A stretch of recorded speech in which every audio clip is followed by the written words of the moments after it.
Morning friends start करिया गोटे बढ़िया topic bill of exchange. Bill of exchange कौन, बिल ऑफ एक्सचेंज किपरि बिजनेस को सहायता करे, बड़ बड़ ब्रांड जदि ठिया होईची ता पछत पटरे ए बिल ऑफ एक्सचेंज ही काम करूची। डिटेल्स देखिबा the bills of exchange and it's discounting.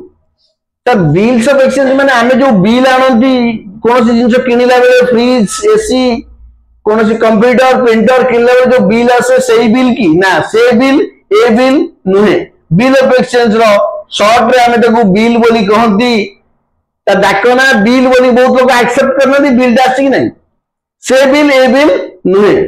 जो जिंस किनला जो बिल आसे से रिटेल इनवॉइस हे परदा है नले टैक्स इनवॉइस हे पर B2C रेले रिटेल इनवॉइस हे दिबो नले B2B रेले टैक्स इनवॉइस आस्तिबो। मु एई वीडियो रे से बिल कथा कहूनी।